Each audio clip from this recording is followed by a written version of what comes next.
tayo po muna ay magkakaroon ng review. So, yan po yung ating pong tinalakay nung nakaraan po, shared by Pastor Gani.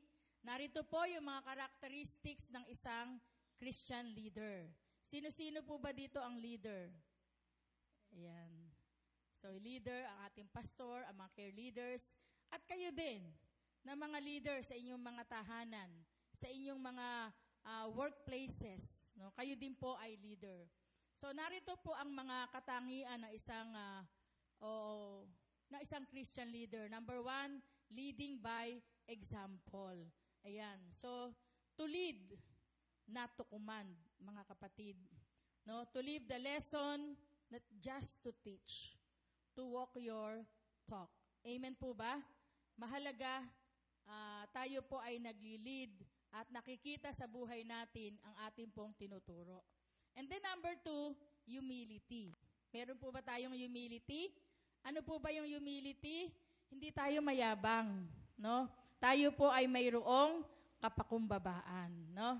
Hindi tayo mayabang, hindi tayo mahangin, sapagkat may hangin, yung electric fan. Amen po ba?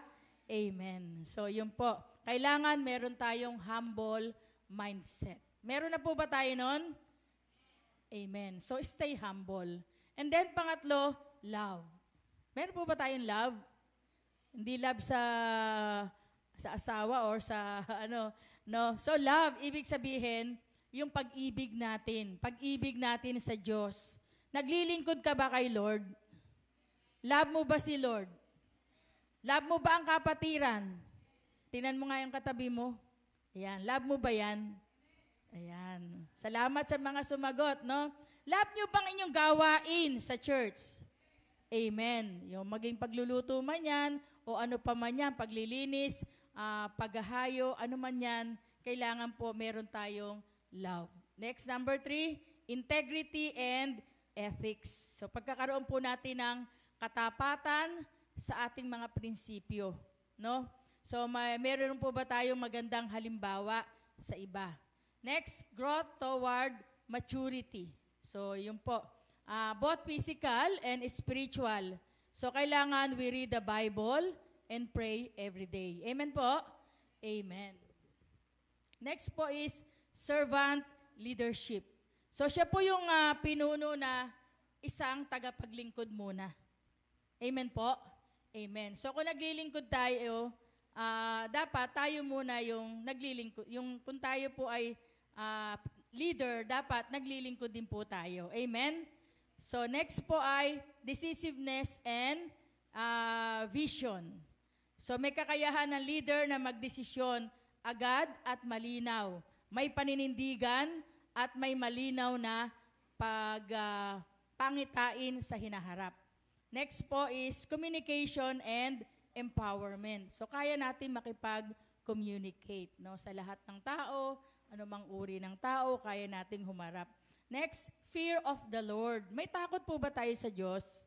Amen. So, yan po ay isang katangian ng isang leader. And the last po, prayer and dependence of God. Kaya tayo nagpe-pray because of our total dependent on God. Amen po? Amen. So, ang ating po Macarius Challenge dyan, pakibasa nga po nating lahat, be a good servant leader like Jesus. Next po, ayan, tingnan po natin, ang tatlong evidences why a godly leader is better. So, pakibasa nga po natin, sabay-sabay, godly leaders are people-centered. Pangalawa po, godly leaders are wisdom-focused, no? So, wisdom is knowledge plus experience, no? That can be shared for the benefit of the others. Pag may wisdom tayo, no? Merong knowledge, merong experience. Example po nito, yung tomato. Di ba? Alam natin, tomato is a fruit. Amen? Pero, hindi natin to nilalagay sa fruit salad. Amen po? Sino ba dito gumawa ng fruit salad na may tomato? Di ba? Wala. Okay, kasi meron tayong knowledge, meron tayong experience. Next po, godly leaders are spirit-led. Yan. So, tingnan po natin yung picture. Yan, sa Galatians 5:22, mga kapatid. So, may bunga ang Holy Spirit. So, tingnan natin, iyan bang mga bunga natin ay taglay natin bilang leaders? Hindi lang po yung leader ay sa church, no? So, tayo din ay leader sa ating pong mga families, sa ating pong mga workplaces. So, meron ba tayong love? Amen. Salamat po sa mga sumasagot, no? So, love, yung agape kind of love. Yung bang kahit hindi siya kaibig-ibig, iniibig natin. Tingnan mo yung katabi mo kung kaya mo ibigin. Ayan, that's agape kind of love. Next po, joy. Kayo ba ay joyful? Masayahin ba kayo? Tingnan ko ngayon mukha ninyo kung masayahin kayo. Ayan. So, joy. Meron kayong joy. So, joyful. Meron ba kayong peace? Peaceful ba kayo lagi? No? Ayan. Kayo ba ay patient? Ayan, may patience. Ano pa? Kind. No? Mabait. Ano pa? Good. Ano pa? Faithful.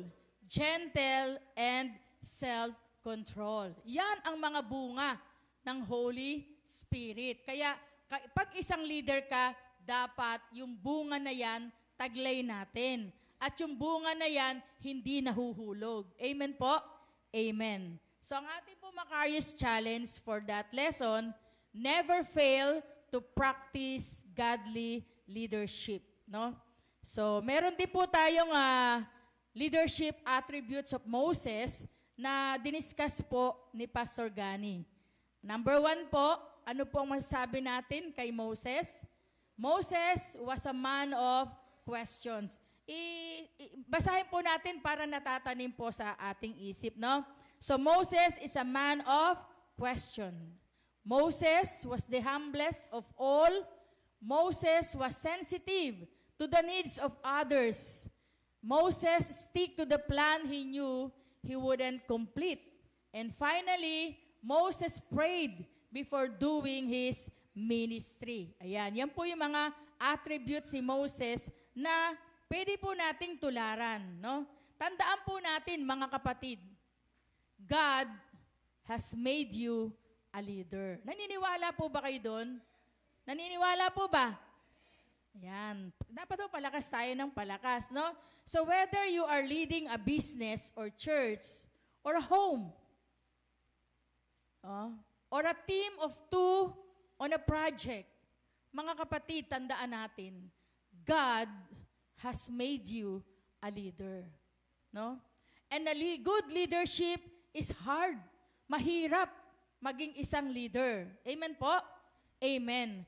Kaya nawa ay natuto tayo kay Moses. No? He led with questions, with humility, sensitivity, perseverance, and prayer. No? So ang Macarius challenge po natin dyan ay be a good leader like Moses. So today, mga kapatid, atin pong pag-aaralan yung understanding what good leaders do. So magandang pag-usapan po natin, mga kapatid, ang ginagawa ng isang good leader. Dahil ito mismo ang basihan ng Panginoon sa ating paglilingkod. Amen po? Amen. Handa na po ba, mga kapatid? Pumalakpak nga po tayo ng maraming palakpak. Ayan. So, dahil po sa huli, ang magsasabi sa atin na good leader tayo at may nagawa tayo para sa Diyos ay ang mga taong nasasakupan natin. Subalit, hindi lang po ito ang sukatan. Ang pinakamabigat, mga kapatid, yung sasabihin ng Diyos. Ano nga po ba ang sasabihin ng Diyos? Sa Matthew 25:21. Ayan. Sabayin nyo nga po ako, napakaganda ng sasabihin sa atin ng Diyos. Well done, you good and faithful servant. No? Ang ganda po ng sasabihin ng Lord. Said his master, you have been faithful in managing small amounts, so I will put you in charge of large amounts. Come on in and share my happiness. My happiness. Di po ba? Yan po ang sasabihin ng ating Panginoon. Minsan, mga kapatid, we seek man's approval. Amen? Minsan, yung lagi nating hinahanap, yung pag-recognize ng tao. Yung pagpupuri ng tao sa atin. Di ba? Yun ang gusto nating naririnig. Pero mga kapatid, tandaan natin, higit na mataas ang approval ng ating ginagawa kung ito ay approval ng Diyos. Amen po? Amen po ba? Amen. So, kita niya ang lahat ng ginagawa natin. So, kung tayo po ay gumagawa, hindi tayo nare-recognize ng tao, hindi tayo napupuri ng tao, huwag kang malungkot, kapatid. Bakit? You are recognized by God. And God sees all our works. Maliit man yan, nakikita ng Diyos. Amen po? Amen. So next po, ano nga ba ang ginagawa ng isang good leader? So what does a good leader do? Number 1, sabayan nyo nga po ako, basahin po natin. Para po sa mga may ballpen, I encourage you na isulat po natin. Number 1, ano po yung number 1? They communicate clearly. Ayan. So mga kapatid, managing a group, especially on workplace, starts with good communication. No? Kapag ikay nag-manage na ng isang grupo, no? Sa trabaho man yan o sa business, it starts with a good communication. Kailangan marunong tayong makipag-ugnayan. Marunong kang makipag-usap. Clearly. Amen po? Amen. Sabi po dito sa Proverbs 18:21, it states that death and life are in the power of the tongue. No? So magtatagumpay ka o babagsak ka, kapatid. So ano man yung plano mo, depende sa iyong sinasabi. No? Paano mo ito sasabihin? So yun po yun. Nakadepende sa sinasabi natin. Kaya naman po si James may payo. Ano po ang sabi? James 1:19. Basahin nga po natin. Everyone should be quick to listen.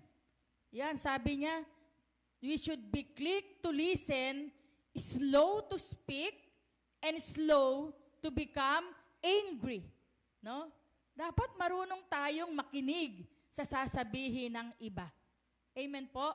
Lalo na sa family natin, lalo na sa kapatiran, lalo na sa mga kasama sa trabaho. Dapat marunong tayong makinig. Bakit? Para sila nag-o-open up sa atin. Amen po? Amen. So, number 2. Yan. Ano po yung number 2? Pakibasa po natin. Salamat po sa mga bumasa, no? Yan, nakikita ng Lord po yon. So, they're passionate about their work, no? May puso sa kanyang trabaho. May puso sa kanyang ginagawa. Tanong, kapatid, mahal mo ba ang ginagawa mo? Uy, parang konti lang yata yung sumagot, ha? Mahal mo ba ang iyong ginagawa? Yan. Mahal mo ba ang iyong trabaho? Yan. Kung hindi, hindi ka magtatagal, kapatid. So, may mga effective pa rin naman sa ministry, sa trabaho, kahit hindi nila ginagawa dahil sa ibang kadahilanan. Pera, sahod, credentials, o recognition. Kaya, nandyan pa rin sila. Pero, pag nawala na ito, galit na sa'yo ang mga tao at mawawala ka na rin. No? Alam niyo po ba, isang example ng merong napakatinding passion sa kanyang trabaho, ang ating pastor. Palakpakan niyo nga si Lord sa pagbibigay sa atin ng katulad ni pastor. Mula po nung Friday na dumating sila dito, inayos po nila, nakita niyo po ba yung nasa likod natin? Ayan, inayos po nila yan. Nag-practice pa sila at kagabi, anong oras na natulog? Baka 1:00 na natulog si pastor. O 3. Dito na po siya naabutan ng kanyang tulog. Dahil po inayos niya ang ating sa sound system, sa tech, sa taas, inayos po niya personal. Wala pong sahod si pastor. No? Wala po siyang tinatanggap na recognition sa mga tao or promotion. Pero dahil po meron siyang passion sa kanyang ginagawa, napapagod yung kanyang physical na katawan. Pero hindi po siya nanghihina, hindi siya yung umaalis. Dahil ang motivation ni pastor is yung love niya sa Panginoon. At love niya sa kapatiran, at love niya sa kanyang ministry. Amen po ba? That's passion. Kahit wala tayong tinatanggap, pero masayang-masaya tayo because our motivation is our love for our God. Amen? Amen. Sana po, bilang po tayo ay mga members dito sa ating iglesia, so gawin po natin yung model na kagaya ng ginagawa ni Pastor, kagaya ng ginagawa nila Moses, para po tayo ay makapag-continue sa ating pong ministry. Amen po ba? Amen. So next po is number 2, ito po yung supporting verse po natin dyan. 1 Corinthians 16:14. Ayan. Kaya po nagagawa ni Pastor, ano pong sabi sa verse? Let all that you do be done in love. Ayan. So, hanapin mo yung gustong-gusto mong gawin kasi ang dapat na driving force behind our action, love, and not selfishness or other negative motivation. Amen po? Amen. So, number 3 na po tayo. Number 3, pakibasa nga po natin. They don't care about being popular. So ito po yung mga leader na hindi nila ginagawa yung trabaho just because of popularity. Hindi para sumikat, no? In fact, if your first concern is whether everyone likes you, you may be less effective. Bakit? Kasi mga kapatid, totoo po ito. You cannot please anyone. Amen? Hindi mo kayang i-please ang lahat ng tao. May natutuwa, may nagagalit. Amen? Yun po yun. You cannot please everybody kahit anong gawin mo. No? Pero ang tama, yung leadership, tama ka. Sa harap ng Diyos. Yan. Huwag po laging yung sasabihin ng tao. Dapat tama ka sa harap ng Diyos. Before you can love others, dapat love mo muna si Lord. Amen? Amen. Kasi napaka-imposibleng mahalin ang kapwa kung hindi mo minamahal si Lord. Pero, pag mahal mo si Lord, mag-aano yan, dadalo yan. Magmamahal ka rin sa iyong kapwa. Ano pong sabi sa Matthew 10:22? It states that followers of Jesus will be hated by all His name's sake. No? Humility is the key, mga kapatid. Kasi ayaw mong ikaw ang maitaas, kundi ang ibang tao na lang. Sabi sa Philippians 2:3-4. No? Next po. Number 4 na po tayo. Ano po yung number 4? They keep their minds open. Ayan. Kailangan bilang leader, let us keep our minds open. Kailangan bukas ang ating isip. Amen po? Bukas po bang isip natin? Amen. Yung bang malawak ang isip, sabi nga. So another characteristic of a good leader, remaining receptive to new ideas. So, kailangan kung may mga bagong ideya, kailangan receptive tayo, tinatanggap natin yan. Amen po? instead of resisting change. Minsan kasi, pag ayaw na natin ng pagbabago, nagre-resist tayo, no? So good leaders are flexible. Tandaan po natin. We must be flexible and highly adapted. They are approachable. Approachable po ba tayo? Madaling lapitan. Amen? And we welcome opinions different from their own, no? Kung ano man yung mga binibigay na opinion ng iba, nakikinig tayo, tinatanggap natin kung mabuti ito. Amen? Amen po? Amen. So number 5, basahin nga po natin mga kapatid. They work for their employees. Ayan. So mga kapatid, kung isa ka daw mahusay na leader, dapat alam mo kung ano ang kulang at kailangan ng tao mo. Amen? Kailangan inaalam natin yon. We must be sensitive, no, to the needs of our members para makapagtrabaho sila ng maayos at effective. Ito yung magandang leader, no? Hindi puro sarili lang natin. Kaya nga po ba ibang company, nag-a-upgrade po sila ng gamit. Amen? Katulad natin sa church. Amen? Nag-a-upgrade tayo ng mga gamit natin dito. Sa technical natin, nag-a-upgrade tayo. Bakit? Kasi para mapadali at mapabilis ang ministry ng nasa technical. Amen po ba? Amen. Yun po yung isang ginagawa dapat ng isang leader. At yan, ginagawa ng ating pastor. Amen? Amen. So, number 6 na po tayo. Mabilis po ba? Mabilis po ba?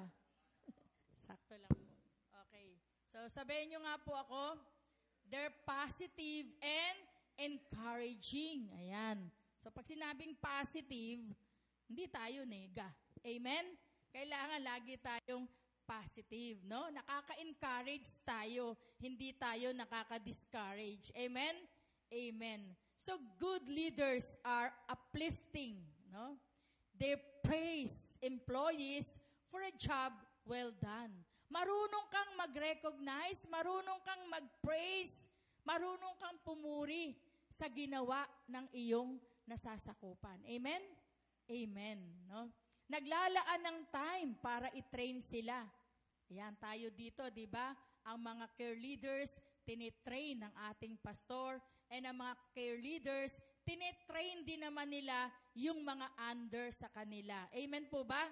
Amen. Para kasing chain yan. So, lalo kung may lapses in their performance, normal na mapagalitan. No? Tandaan niyo po, normal na mapagalitan. Kasi, pag ikaw'y napagalitan, ibig sabihin, kinokorek lang tayo. Amen? Pero in good times and bad times, good leaders bring out the best in their employees. Amen po ba? By encouraging them to be their very best. Diba? So dito sa church natin, diba? We are always encouraged to give our best to the Lord. Napili ka na ng Lord, so we must give our best. Amen? Amen. Palakpakan nga po natin ang Panginoon. Sabi nga ni Pastor, hindi pwede yung pwede na yan.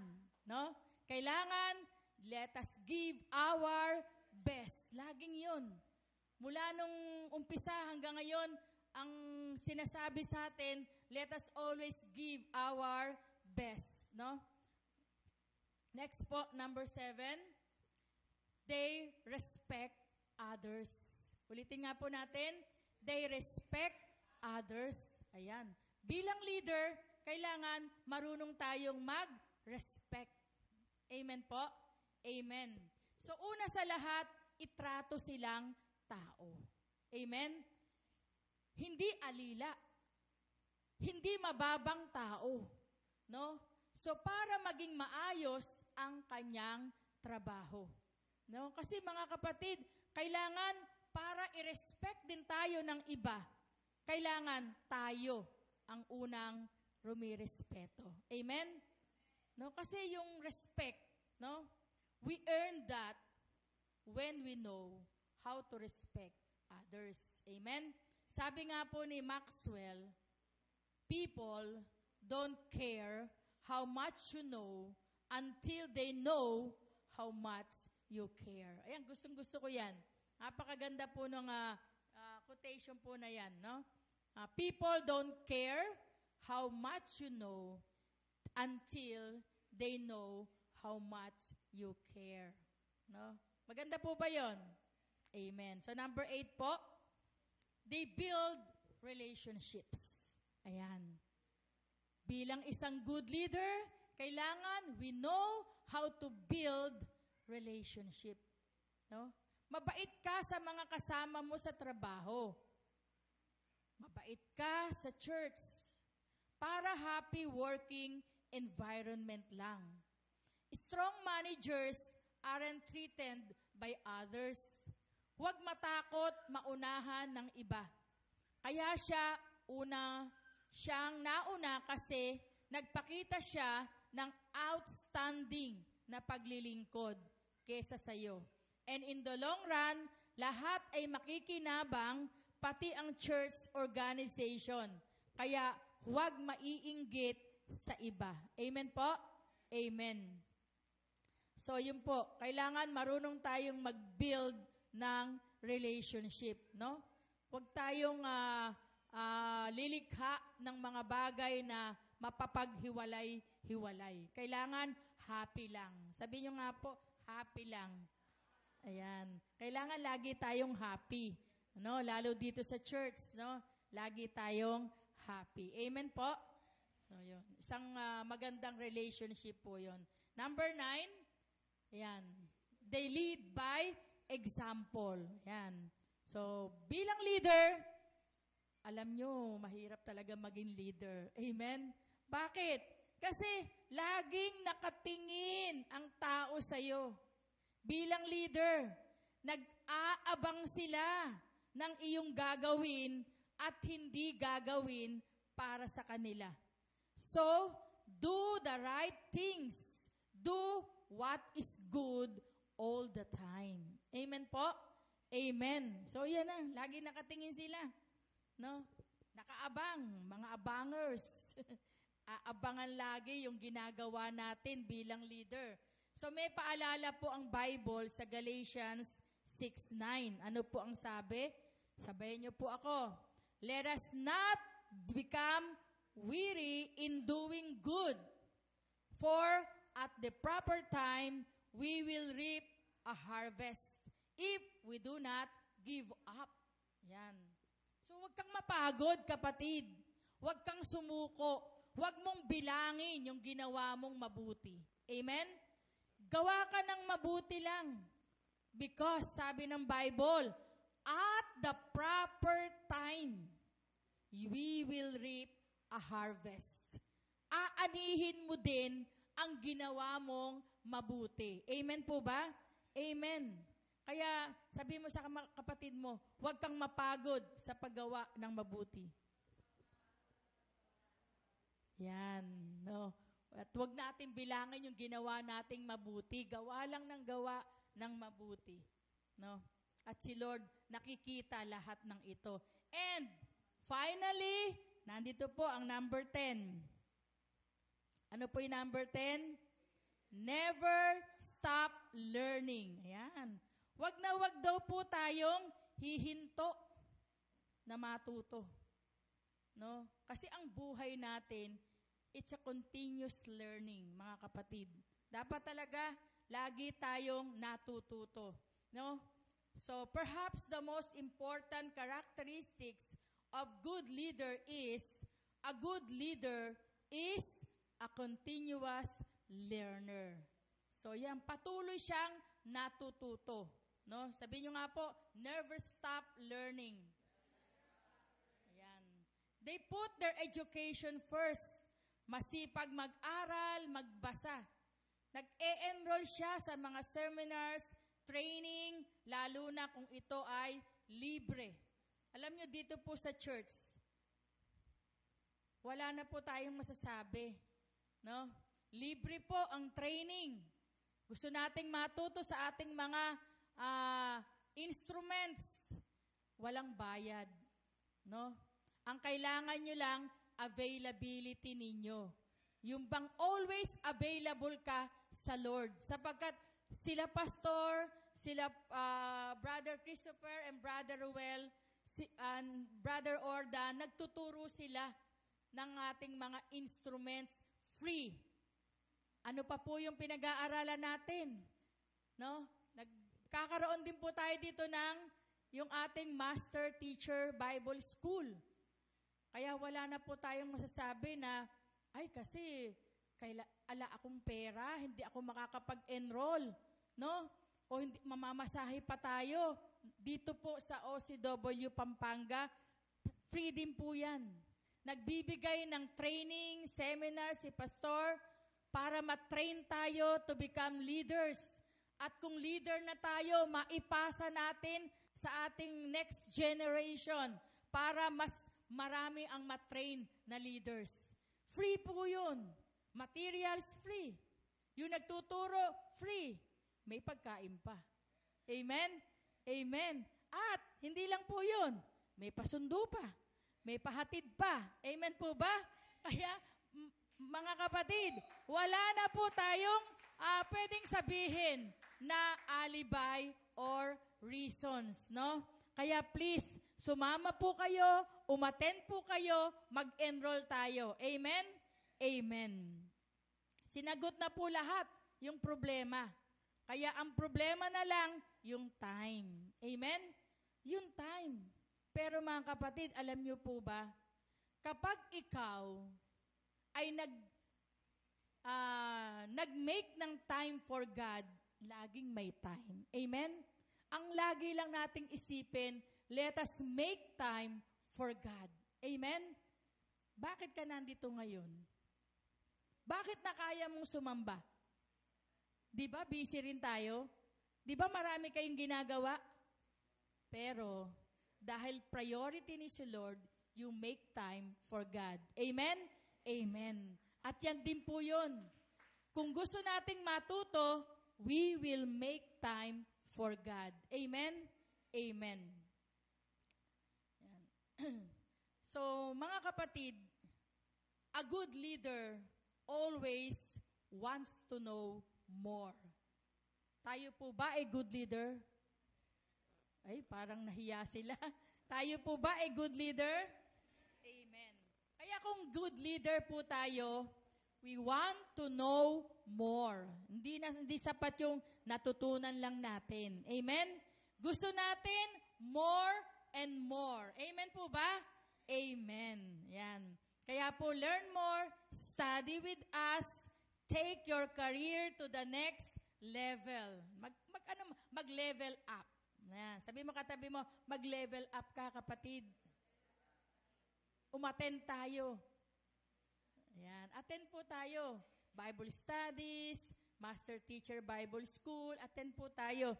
While balancing work, ministry, and family commitments. Kailangan po balance, no? Marami tayong time sa family. Marami tayong time sa work. Marami tayong time sa business.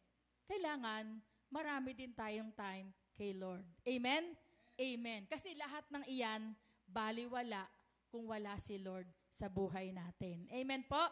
Amen. Yan. Kaya balance lang, kapatid. So, ito po yung sinasabi ni John Maxwell. Ayan. Tingnan nyo naman, gaano tayo nag-level up dito sa ating church. Tingnan nyo po. So, merong pong 5 levels ang leadership. Tingnan po nyo yung picture. Binigyan pa po tayo ni Sister Mary ng kopya niyan. Amen? Nasa na po ang mga kopya? Ayan. Nawa po ay naabot natin ang level 5. Ano po yung level 5? Ayan. Ano po yung level 5? Ayan. Pinnacle. You know? Yan po yung pinakamataas. No? Para maani natin ang respect ng tao, people follow you because of who you are. Yan. And what you represent. Kahit hindi ka na nila sir, Hindi ka na nila ma'am, hindi ka na nila manager, hindi ka na nila principal, or hindi ka na nila pastor. Yun pa rin ang tawag sa iyo. Bakit? Because you earn, no, sa puso nila. Amen? Na-earn na nila sa puso nila yung respect sa iyo. Amen? Kaya hindi na nila makakalimutan yon. Amen? This separates a boss from a leader. Yan, tingnan po natin ang difference. Dapat makita natin ito para ma-correct natin ang ating mga ginagawa sa loob at labas ng simbahan. Amen po? Amen. So, mga kapatid, ang mga sumusunod ay ginagamit sa opisina, pero pwede rin po ito sa mga churches. Kagaya natin para hindi tayo maging bossy. Yan. Kung hindi maging isa tayong good leader. Ayan po. May pagkakaiba po ang boss at leader. Yan. Kayo na po ang magbasa. So, meron po dito yung boss at saka yung leader. Nababasa po ba nyo? So, yung boss drives employees. Si leader naman coaches or train them. No? So, si boss, depending on authority. No? Si leader, depending on goodwill. Depending on favor. Kindness. No? Next, inspire fear. Si boss, dito naman po sa leader, generates enthusiasm. Si boss, puro ako. Ako, ko, akin. No? Puro siya. Si leader, we. Kasama siya. Kasama sa mga tao. Amen? Natin, atin. Ganyan magsalita si leader. Amen? Si boss places blame for the breakdown. No? Si leader fixes the breakdown. No? Si boss know how it is done. Alam niya paano ginawa. Si leader shows how it is done. Pinapakita niya. No? Kaya lagi siyang kasama eh. Si boss uses people. Si leader naman develops people. Si boss take credit. No? Kanya ang credit. Si leader gives the credit. Nakikita natin yung difference? Kaya ma-identify natin kung siya ba ay boss or siya ba ay leader. Si boss, commands ng command, palautos. Si leader, ask, palaging nakikiusap. No? Nag-uutos man siya, pero nakikiusap. Amen po? Si boss, sabi niya, go. Yan. Go kayo. Si leader naman, let's go. Kasama siya. Amen? Si boss speaks more. Ang dami niyang salita. Si leader naman, listens more. Mas marami siya yung pakikinig. No? Si boss, blame others. Ayan, pag may nagkamali, sisi lang ng sisi. Pero si leader takes the responsibility. Amen? Amen. Instead na siya ay mag-blame, siya yung nagtitake ng responsibility. Next, focuses on weaknesses si boss. Doon siya nakafocus sa kahinaan ng kanyang members. Kaya nega siya minsan. Si leader naman, focuses on strength. Ayan, ganda no? So yung si boss, yung mga kahinaan ng kanyang nasasakupan, ang tinitingnan niya. Pero si leader, itong kanilang strength para mas ma-improve pa sila. Yung strength ang nakikita. So mga kapatid, tingnan natin. Ano yung napansin nyo? May napansin po ba kayo? Di ba kapag palautos ka, ikaw ang bida? No? Para hindi ka naman si Jollibee. No? Yun, tandaan natin. Pag palautos tayo, ikaw ang bida. Wala kang pakialam at malasakit sa tao. Wala kang pakialam sa kapatiran kasi boss ka. No? Pero kung ikaw ang nangunguna sa gawain, hands-on ka. Iniisip mo ang iyong nasasakupan. Iniisip mo yung kapatiran bago ang sarili mo. Amen? Sila muna bago ako. Kahit nga kumain muna sila bago ako. Amen? So, and you never take credit. Hindi yung, kasi magaling ako. Kasi ginawa ko yan. No. Hindi mo tinitake ang credit.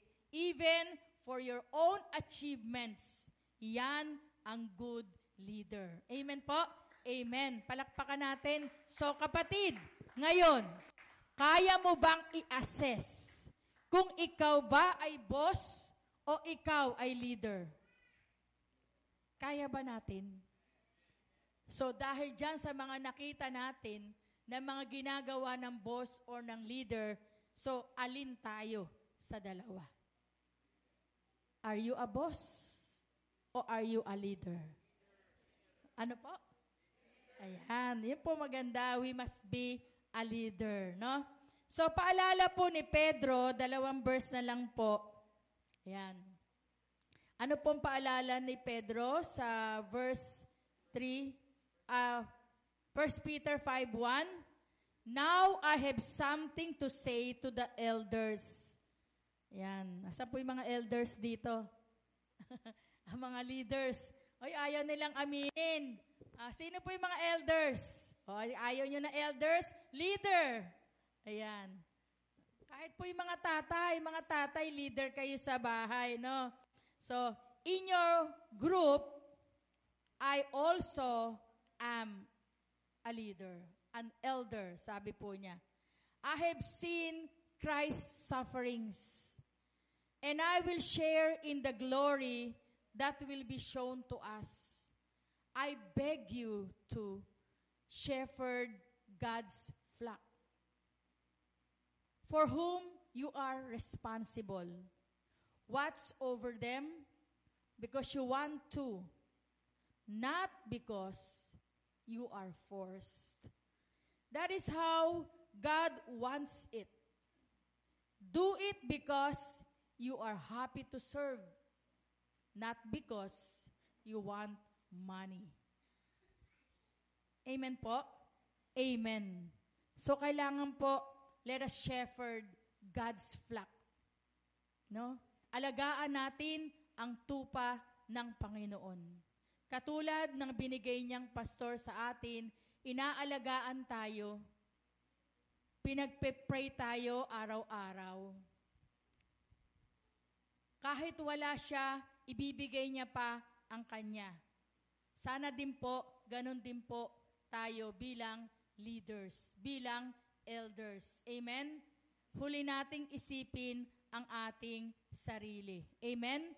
And 2 verses na lang po. Verse 3, don't be bossy to those people who are in your care. Alam nyo, mapalad tayo dito, yung may mga care leader, di ba? During huddle, meron silang alagang 3. Ayan, pinagtiwala sa inyo ni Lord yan. Alagaan nyo yung tupa ng Panginoon. No?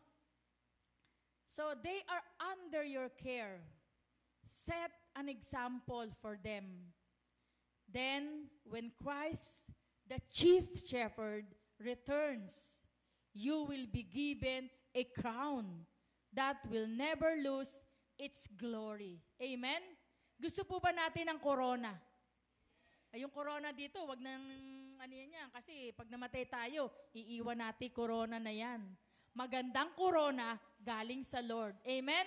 Amen. Sino gusto tumanggap ng corona? Ayan, alagaan natin ang tupa ng Panginoon. Amen po? And the last verse, yan po.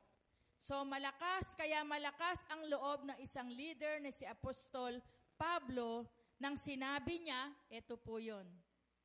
Itanim po natin sa ating mga isip bilang mga leaders. 1 Corinthians 11:1. Imitate me Sabi ni Paul, as I imitate Christ. Hindi si Pablo ang magaling at mahusay. Hindi si pastor. Hindi si care leader mo. Hindi si bro. Hindi rin si sister. Sino? Si Jesus. Sabi na po, Jesus. Yan. Si Jesus ang magaling. Si Jesus ang kailangang gayahin natin. Amen? Gayahin natin si Lord Jesus sa kanyang pagiging humble, good, and very obedient hanggang sa huling hininga ng kanyang paglilingkod. Amen po? Amen. So last verse, Luke 22:42. Father, if it is your will, take this cup of sufferings away from me. However, not my will, but your will must done. Amen? Kailangan ang nangyayari sa atin ang kalooban ng Panginoon. Amen po? Amen. And for our Macarius Challenge, basahin po natin. Ayan, sabay-sabay po. Be a doer, be like Jesus. Lakasan nga po natin. Be a doer, be like Jesus. Isa pa po. Be a doer, be like Jesus. Meaning, you prioritize action and execution. So, mas maganda yung ating gawa. Amen? Moreover, more mere words and plans. It emphasizes the importance of translating ideas into tangible results through practice steps and persistent effort. To focus on getting things done and achieving goals rather than just discussing them. Para pag dumating si Lord Jesus, ano ang sasabihin niya sa atin? Well done. Mahusay na gawa. Mahusay na trabaho. Mahusay na paglilingkod, anak. Well done, my good and faithful servant. Amen. Iyan ang sasabihin sa atin ni Lord. Palakpakan po natin ng malakas ang ating Panginoon at tayo pong lahat ay tumayo para sa ating panalangin.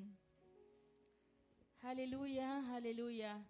Ama naming Diyos, Ama naming banal, maraming salamat po sa inyong paalala sa amin, O God. Bilang isang mga pinuno ng simbahan, bilang pinuno ng aming mga negosyo, bilang pinuno sa aming mga trabaho, bilang pinuno sa aming mga tahanan, Panginoon. Help us to be a doer, not a talker. Panginoon, tulungan mo kami na makita sa aming mga actions, hindi kami puro plano, hindi puro salita.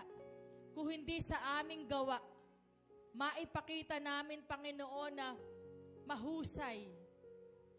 Mahusay kaming mga pinuno, Panginoon. At magagawa lang namin ang lahat ng ito kung patuloy mo kami, O God, na sasamahan. Salamat sa napakagandang mga paalala mo sa amin na mga dapat gawin na inaasahan mo sa amin bilang mga pinuno sa aming mga churches, bilang pinuno sa aming tahanan, bilang mga pinuno sa aming mga businesses, sa aming mga trabaho, sa aming mga workplaces. Napakasarap, Panginoon, na pakinggan kung sasabihin mo kapag nagkita tayo, well done, my good and faithful servant. Maraming salamat po, Panginoon. Uuwi kami, O God, that are empowered by your words, O God. Thank you for these great reminders, Panginoon, bilang mga pinuno, bilang mga leader.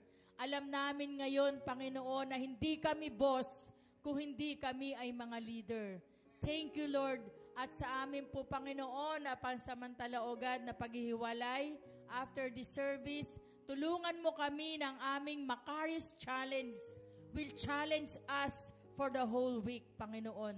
na gawin namin ito, Panginoon, na gabayan mo kami, O God, bigyan mo kami ng strength, O God, bigyan mo kami ng courage, Panginoon, na always ay maging good leader kami, Panginoon.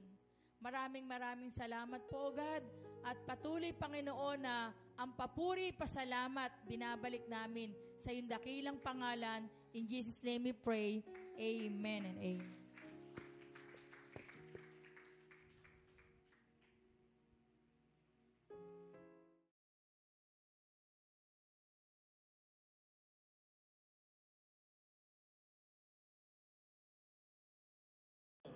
Good day, brothers and sisters!